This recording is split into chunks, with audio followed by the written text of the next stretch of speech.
Olá, tudo bem com vocês? Eu vim fazer um daqueles vídeos de atualizações de leituras, porque faz tempo que a gente não faz uma dessa aqui no canal. Na verdade, nem faz tanto tempo, mas a questão é que eu li várias coisas, vários livros curtinhos, e aí eu percebi que eu tenho 12 títulos pra falar com vocês. Então talvez esse seja um vídeo meio longo, não sei.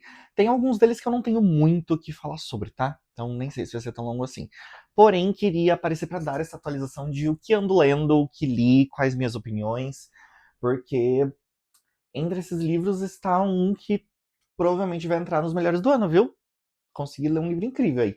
Ainda não achei uns 5 estrelas esse ano, tá? Ainda não tô feliz, mas achei mais um 4 estrelas e meia aqui. Mas vamos começar do começo, tá?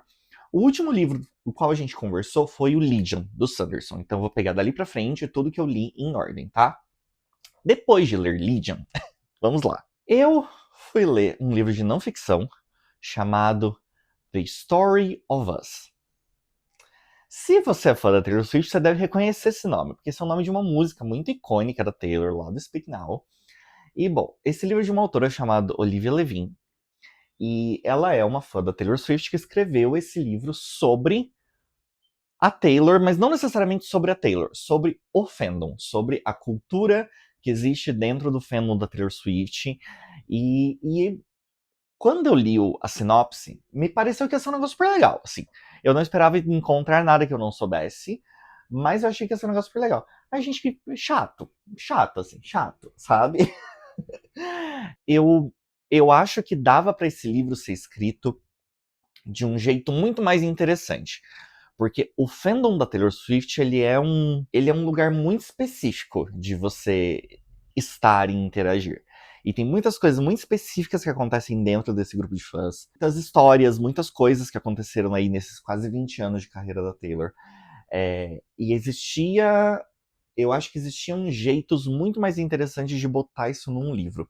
Eu achei esse livro infantil, o que me dói dizer, né? Porque eu sou a pessoa que sempre vai bater no pé de que chamar fãs da Taylor Swift de crianças ou pré-adolescentes é pura misoginia.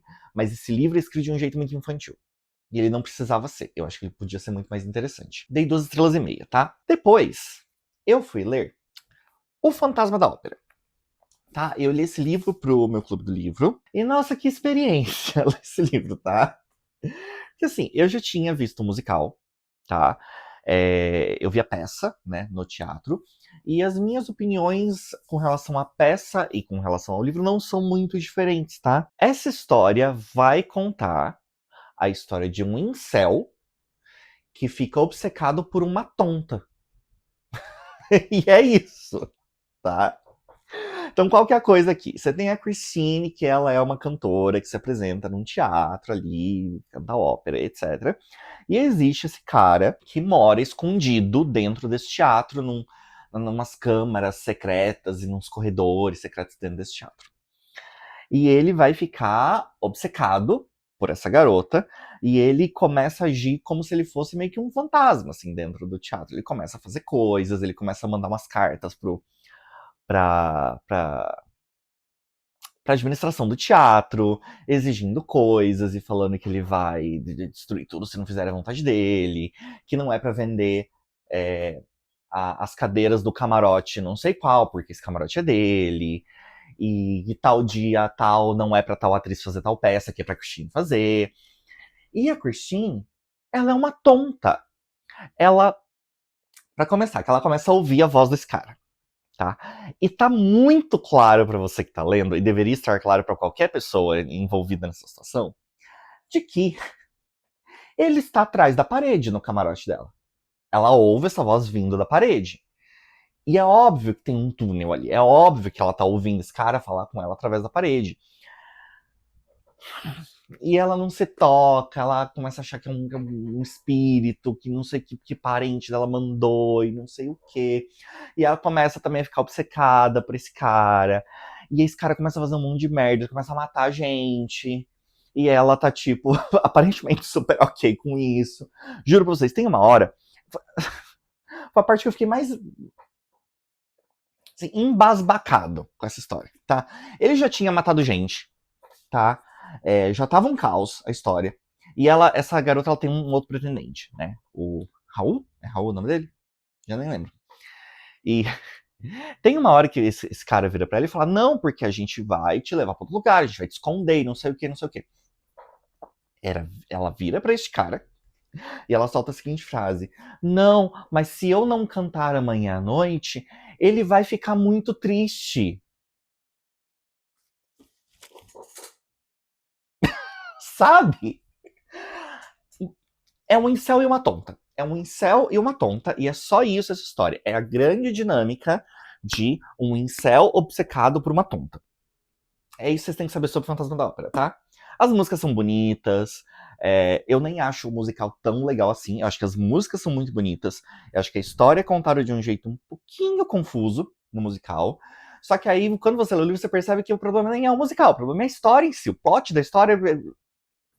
Enfim, Fantasma da Ópera, tá? Eu dei 2,5 estrelas. Aí, de novo, graças ao meu clube do livro, eu emendei 2 livros seguidos do clube, né? Eles só me botam pra ler bomba, né? Eu fui ler Verity, da Colin Hoover. Eu tinha me prometido nunca ler um livro dessa mulher, porque eu meio que sabia o que esperar, né? Eu ouço as pessoas falarem da Colin Hoover. Mas fui ler Verity da Colin Hoover. Se você é sortudo bastante para ter vivido até 2026 sem saber sobre o que esse livro se trata, vou te contar. Verity é a história de uma escritora completamente flopada, que é chamada para continuar a série de uma escritora super famosa, super bem sucedida, porque essa escritora sofreu um acidente e está catatônica. E aí, obviamente, ela vai ter que se mudar para casa dessa escritora, esse casal, né? Porque quem vai atrás dela é o marido. Então ela vai se mudar para casa desse casal onde mora esse marido e essa escritora, essa esposa que está ali meio que... Ela não está exatamente em coma, mas ela está numa situação onde ela está de cadeira de rodas, ela não fala, ela não... Ela tá ali, parada, sabe? Meio que estado vegetativo, assim. E ela vai entrar nessa casa, nessa vida, nessa dinâmica desse casal, para ela ter acesso ao escritório da Verity, que é a escritora que sofreu o acidente, né? Para procurar ali as anotações para poder escrever os próximos livros da série. E aí ela vai encontrar um diário da Verity. E nesse diário ela vai começar a descobrir várias coisas. Basicamente, num grande resumo, que a Verity era uma pessoa horrível. E aí ela vai tentar, obviamente, ela vai se apaixonar pelo marido da Verity, e todo o rolê vai ser ela meio que tentando fazer coisas de modo a salvar esse cara dessa mulher horrível que está catatônica. Só que ela vai começar a suspeitar que a Verity não está catatônica em estado vegetativo, coisa nenhuma, que é tudo um fingimento. Que a Verity está ali, fingindo estar naquela situação. E aí vocês entenderam, né? O que vai se tornar essa história. Ela, em vários momentos, tem um climazinho de filme de terror. Você vê a personagem fazendo umas coisas e você fala, não vai pra esse lugar que vai dar merda. Não vai subir essa escada no meio da noite. Sabe? Esse tipo de dinâmica. E aí tem um plot twist no final. Né? Todo mundo fala do grande plot twist do final de Verity. Eu achei uma grande palhaçada. Várias coisas nessa história não fazem o mínimo sentido. O plot twist do final não faz o mínimo sentido. Toda coisa do carro não faz o mínimo sentido. Assim, para você comprar a história desse livro, você tem que suspender sua crença em várias coisas, tá? Para você acreditar, para você achar que Verity faz sentido, você precisa suspender a sua crença de que nessa realidade existem policiais.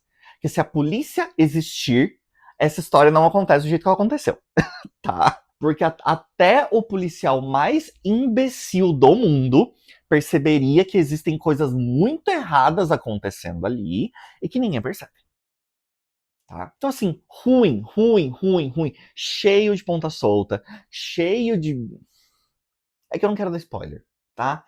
Porque vai sair o filme aí, eu sei que muita gente vai no cinema ver o filme, tem gente animada, tem umas atrizes meio famosas aí envolvidas, né? Muito ruim, gente, muito ruim. Assim, deixa eu falar pra vocês. A empregada é melhor. E eu não tô nem brincando. A empregada é melhor que Verity. Verity é muito ruim. É um dos piores livros de suspense que eu li na minha vida. Talvez o pior. 2 estrelas, tá? Vocês estão vendo que foi uma sucessão de livro Enfim. Aí, o que eu fui fazer com a minha vida? Por que não ler o tal do Edward Louis? Né, que tá todo mundo falando tanto. O cara se enfiou numa treta de graça aí falando mal da Helena Ferrante.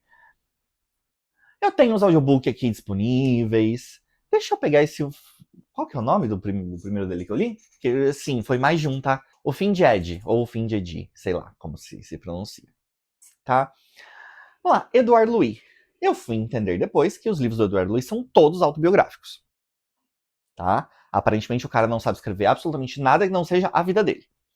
Então ele foi uma gayzinha, morando no interior da França, sofrendo por ser gay. Este livro é sobre isso.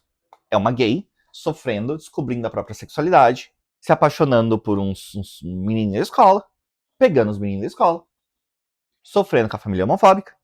E é isso. Não tem nenhuma grande reflexão. Não tem muito neurônio por trás desse livro, tá? E eu sei que pode parecer um absurdo eu estar falando isso, porque Eduardo Luiz é o autor do momento, sai pela Todavia, cult, aquela coisa. Gente, esse livro não tem nada. Esse livro não tem nada. É só... Ó, é isso aqui que aconteceu. Ó, gayzinha sofrendo no interior, pá, pá, pum. É isso, não tem nada. Tanto que o livro é curtíssimo, né? Eu matei ele em, sim. Eu peguei o audiobook, acho que foi 2 idas à academia, eu matei esse livro. Não, tá? Não, achei. E aí, eu lembrei do Cadu, do Fetiche Literário, que o Cadu disse que ele adorou o Mudar Método e ele não gostou do fim de Ed. Né? A opinião dele foi muito parecida com a que eu tive. Mas eu vou voltar ainda nesse diálogo, tá? Que ainda vamos voltar em Eduardo Louis nesse vídeo. Aí, durante este tempo todo, eu estava lendo Founder Site. Vocês lembram que eu estou prometendo a uma vida terminar isso aqui? Então, terminei Founder Site, tá? Gostei bastante, tá?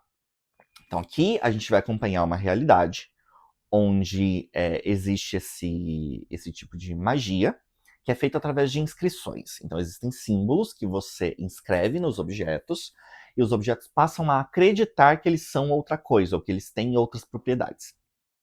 Então, você pode botar um símbolo numa flecha, para essa flecha acreditar que a gravidade está puxando ela com muito mais força. Então, essa flecha ela vai muito mais rápido. E ela vai ser muito mais destrutiva quando ela acertar. Tá? Só que aqui a gente vai acompanhar uma personagem que foi feita uma coisa muito horrível com ela e que é proibida. Botaram inscrições nela. Então ela tem uma placa dentro da cabeça que tem símbolos inscritos. E isso é um crime, é uma coisa absurda, nunca se deveria ter feito isso. E isso deu para ela um tipo de poder muito específico, que é sempre que ela encosta num objeto, ela tem acesso a toda a história daquele objeto. Então, se ela encosta numa mesa de madeira, ela sabe de qual foi a árvore, de onde saiu a árvore, qual foi todo o processo para transformar aquela árvore naquela mesa, que coisas foram colocadas naquela mesa, quem encostou naquela mesa, ela tem todo o acesso à história desse objeto. O que faz com que ela seja uma ladra muito boa, porque ela consegue ir encostando nos objetos e saber como faz para abrir tal porta, como faz para pular em tal lugar. E aqui ela vai ser contratada, né? Ela é uma ladra, essa é a profissão dela, e ela vai ser contratada para roubar um objeto muito importante aqui, tá? Ela não sabe que objeto é esse, ela sequer sabe quem está contratando, mas é um pagamento muito bom, assim, é um dinheiro absurdo que ela quer usar para pagar um médico clandestino para tirar essa placa de dentro da cabeça dela, tá? Só que aí ela vai, no momento desse roubo, ela vai resolver, vai acontecer uma coisa ali, ela vai resolver ficar com esse objeto que ela tem que roubar, que é um objeto muito importante, muito específico, não preciso nem dizer pra vocês que é um objeto mágico, né? E aqui a gente começa todo o plot de Foundry Side. Gostei bastante, dei 4 estrelas. Eu acho que ele é um livro que ele poderia ser um pouco mais curto. Tá? Eu acho que ele enrola em algumas coisas, mas de modo algum é um livro desinteressante, de modo algum é um livro que não vale a pena. Eu tô bem curioso para as continuações, inclusive. Tem algumas teorias sobre para onde essa história vai. Eu já ouvi falar que o escopo dessa história cresce muito nos próximos livros, então tô animado, tá? Vocês querem uma trilogia de fantasia bem legal, peguem isso aqui pra ler, né? Eu não posso falar pela trilogia inteira ainda, mas o primeiro livro eu gostei bastante. Aí eu fui finalmente terminar Blackwater. Li o último livro, A Chuva, que é o pior livro da série. Que ódio! Que ódio, que ódio, que ódio, que ódio. 3 estrelas. tá? Eu não consigo... Gente, é o 6º livro da série, tá? Não consigo falar muito sobre o que acontece aqui. O que eu vou dizer pra vocês é... Essa história, ela tem 2 grandes focos. Ela tem o foco nas tretas de família e o foco na questão de sobrenatural, realismo mágico, ficção científica que acontece aqui. Eu acho que o último livro precisava focar mais nessa parte de realismo mágico, ficção científica que acontece aqui, tá? Esse último livro foca muito pouco nisso, que é o que, na minha opinião, deveria ser o grande coisa do final, tá? Eu tinha várias teorias sobre o final que não se concretizaram, que se tivessem se concretizado, teriam sido muito mais interessantes do que acontece aqui. Esse último livro, ele é o maior de todos, apesar de que, né, ele segue sendo pequeno, mas ele perde tempo com umas coisas que ele não precisava, e ele deixa um pouco de lado a coisa mais interessante dessa história, tá? Que é a parte de realismo mágico. Então, pra mim, foi um grande balde de água fria, tá? Essa série. O primeiro livro é legal, os livros 2 a 5 são muito, muito bons. O último livro... então tá bom, né? Assim que termina, tá bom. Ai, gente, fiquei tão chateado. Nossa, fiquei tão chateado com esse final. Tava um dia sem sono, sentado na cama. Não queria ler nada que eu tava lendo. E aí eu falei, ai, deixa eu tirar um quadrinho aqui da minha estante, vai. E aí, eu li isso aqui, ó. Fantasia Nórdica, a Saga de Vei, volume 1. Como isso aqui chegou na minha mão? De um modo completamente aleatório. Eu tava na Flip Fantasy do ano passado, nem foi essa que vocês viram o vlog desse ano. Na Flip Fantasy do ano passado, eu tava indo embora e a Mari Rollier, que é minha amiga, que é uma das organizadoras do evento, chegou pra mim e falou, você quer isso aqui? Sobrou. Falei, o que é isso? Ela é um quadrinho, mó legal, pega aí. E eu trouxe pra casa esse quadrinho, e ele está há mais de um ano no plástico, dentro da estante, e aí eu peguei pra ler, tá? São 2 volumes, eu li o volume 1, e é uma história 100% baseada, como o próprio título diz, em mitologia nórdica, tá? Então é a história de uma garota aqui que vai ser jogada ao mar por um motivo específico, e ela vai ser resgatada por um grupo de personagens, e ela vai cair numa competição muito bizarra que vai envolver ali o Thor e toda aquela galera da mitologia nórdica e os gigantes. Vai contar toda a coisa da mitologia do Ragnarok, não sei o quê. Achei legal, viu? Achei divertido, ele é curto, ele não é pretensioso, você não precisa saber nada sobre mitologia nórdica para ler isso aqui. O traço é bem bonito, deixa eu mostrar para vocês. Calma aí que tá caindo as coisas aqui.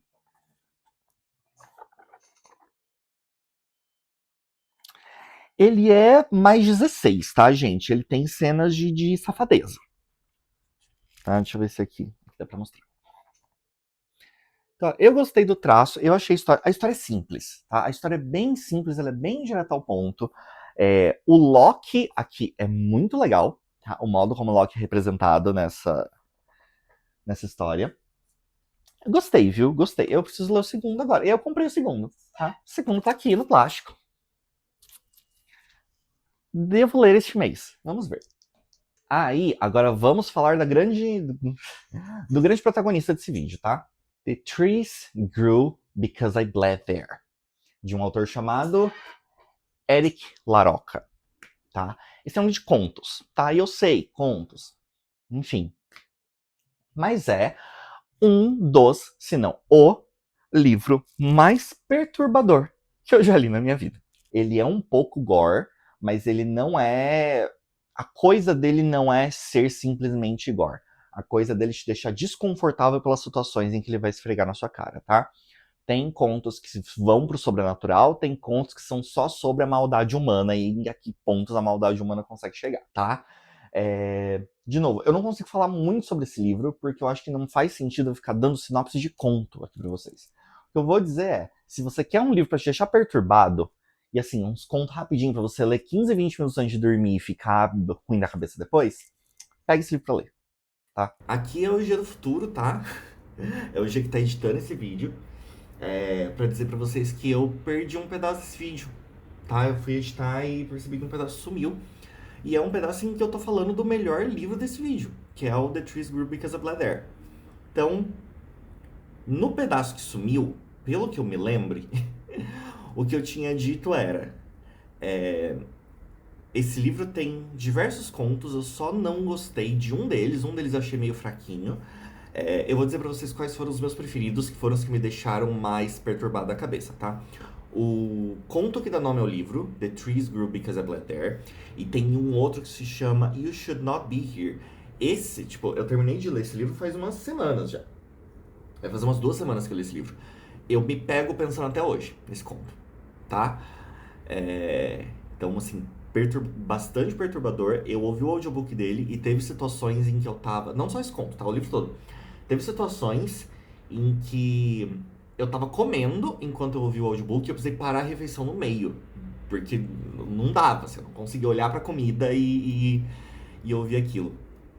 Então, só passando rapidinho pra fazer esse adendo, porque um pedaço do vídeo sumiu. Mas se você lê inglês, vão ler, tá? Vão ler. Esse livro é muito, muito bom, mas extremamente perturbador. Em diversos sentidos diferentes.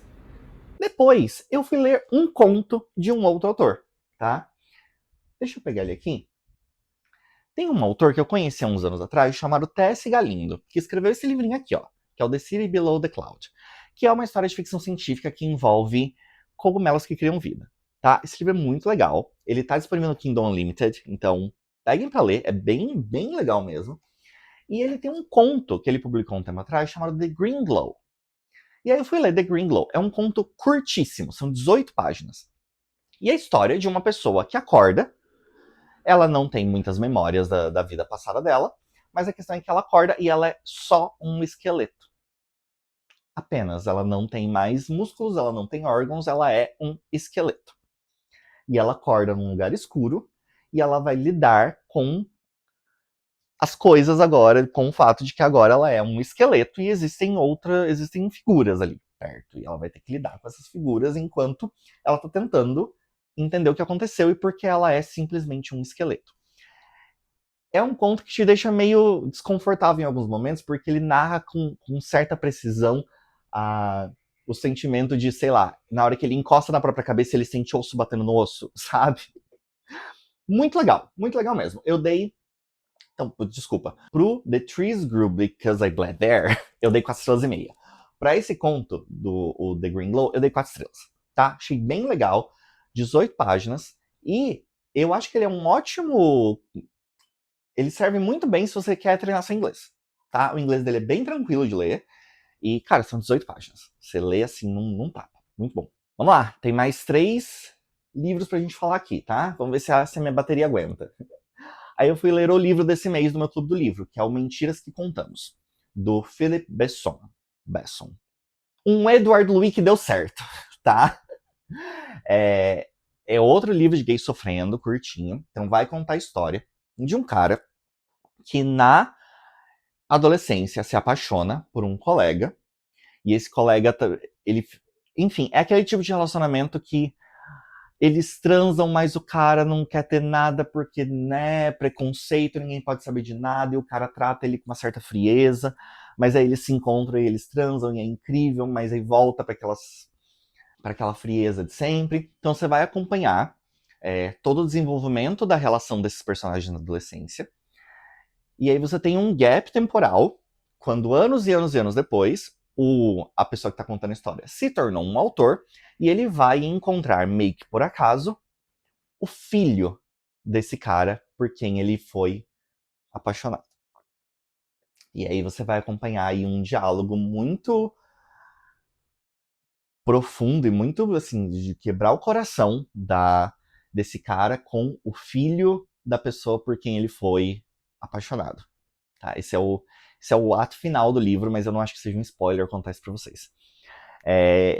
Era isso aqui que eu esperava quando eu fui ler o Edward Louis, tá? Muito, muito, muito bom. Me partiu o coração. Assim, me partiu o coração. É um livro triste. Mas, nossa, bom pra caralho, assim. Bom pra caralho. Porque aqui sim o autor vai entrar no que eu esperava que o Edward Louis entrasse. Que é no peso do sentimento de viver essas situações. Porque o Edward Louis ele só joga pra você o que tá acontecendo.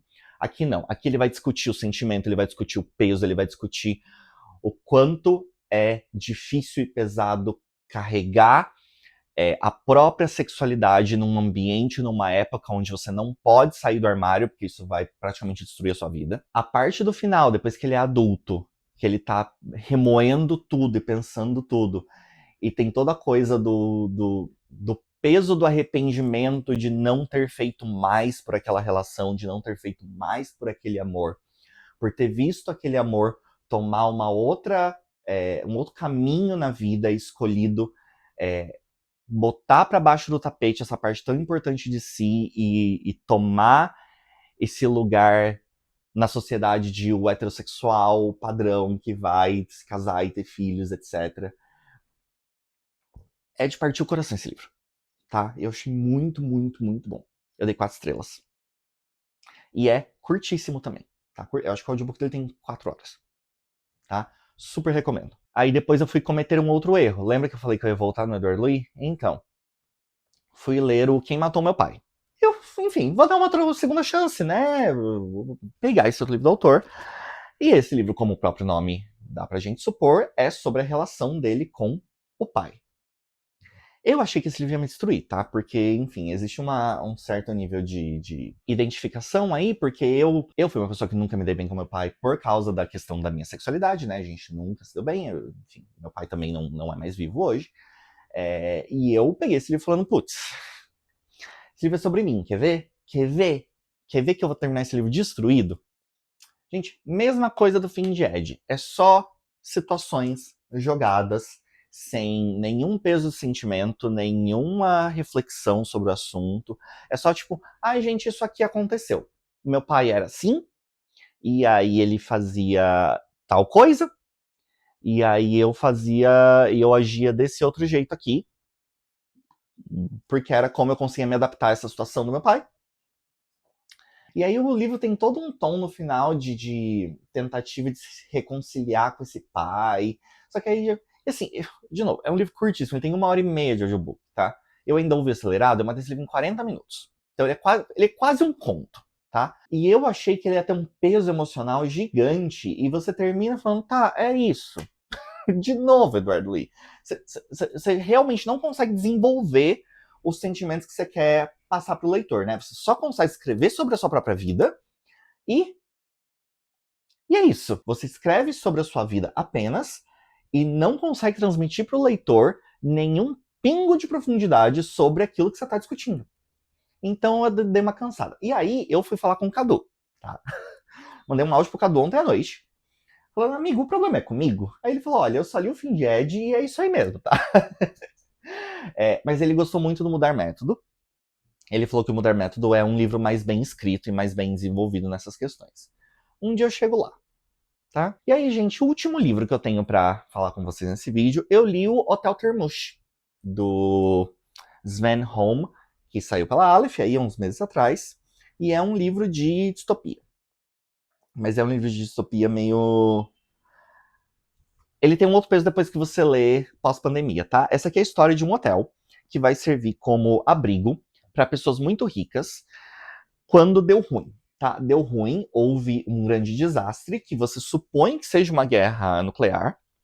O que você sabe é que o mundo inteiro foi tomado por radiação e que as pessoas estão morrendo por causa dessa radiação. E esse hotel vai servir como um abrigo para pessoas muito ricas que vão pagar para estar lá e para fugir do que eles chamam aqui de a doença da radiação. A questão é que vai ser muito difícil para essas pessoas e para a dinâmica desse hotel simplesmente ignorar o que está acontecendo fora desse hotel, uma vez que as pessoas vão ficar batendo na porta desse hotel pedindo socorro o tempo todo. Então você tem esse microcosmos desses ricaços dentro desse hotel, protegidos, muito entre aspas, protegidos do que está acontecendo, vendo essa dinâmica de as pessoas lá fora morrendo e pedindo ajuda, e eventualmente alguns deles conseguindo entrar e sendo abrigados num abrigo subterrâneo desse hotel, tá? Achei bem interessante. Eu acho que esse livro se beneficiaria de mais páginas, tá? O final dele é um pouco corrido, e eu esperava um final mais surpreendente, assim. O final dele, quando você tá na metade do livro, você já consegue supor o que vai acontecer no final, tá? Então ele não é um livro surpreendente, mas ele é um livro que ele é daqueles livros que é pra te pôr pra pensar, sabe? Tipo, como seria se isso aqui acontecesse de fato, tá? Eu acho que ele traz reflexões interessantes, mas eu acho que a narrativa ela poderia ser mais instigante se o final fosse um pouco... O final precisava ser estendido, tá? Eu precisava de mais coisas acontecendo nesse final. Dava pra ele ser mais interessante. Foi um livro 3,5 estrelas pra mim. Mas também, gente, curtíssimo, tá? Curtíssimo, um tapa pra ler. Ele é quase considerado um clássico da distopia, né? Ele foi publicado há vários anos atrás. E, inclusive, deixa eu comentar com vocês, achei muito legal o marcador. Bom, tá? Bom, aí eu acho que se você gosta de distopias, não é um livro pra você deixar passar. 67 foi quando ele foi publicado, tá? E eu acho que principalmente no momento em que estamos vivendo, de crise climática, pandemia e etc., não tem momento melhor ou talvez pior pra você ler esse livro, tá? Mas gostei aí, 3,5 estrelas, foi uma leitura que valeu a pena. Eu esperava um pouquinho mais dele, mas tudo bem. Aí o que estou lendo? Tá? Estou lendo Catábases, finalmente, e estou lendo Rebecca, da Daphne du Maurier, que é uma releitura pra mim, mas que aparentemente eu li com o meu, porque eu não me lembro de nada dessa história, tá? Mas eu vou falar com vocês sobre esse livro, sobre esses dois livros mais pra frente. O vídeo de hoje era isso, eu só queria, né, fazer um apanhadão aqui do que ando lendo. Espero que tenha sido interessante pra vocês, que vocês peguem alguma recomendação. Se eu tiver que bater em cima de alguma recomendação aqui vão ler o The Trees Grew Because I Bled There, se você gostar de histórias meio perturbadoras. Vão ler o The Green Glow, porque é um conto muito legal. E leiam o Mentiras que Contamos, do Philippe Besson, se você quiser uma história de gay pra chorar, tá? O vídeo de hoje é isso. Eu sei que foi só um apanhadão de livros um atrás do outro. Talvez não seja tão interessante assim pra quem tá assistindo. Mas eu queria atualizar esse meu meio que diário de leituras que eu mantenho aqui no canal, tá? Volto a falar com vocês logo. Pretendo gravar logo, talvez logo depois desse, o segundo vídeo da sériezinha das Cartas do Royd. Então, nos vemos lá, tá bom? Mais uma vez, muito obrigado por me ouvirem falar até aqui. A gente se vê no próximo vídeo.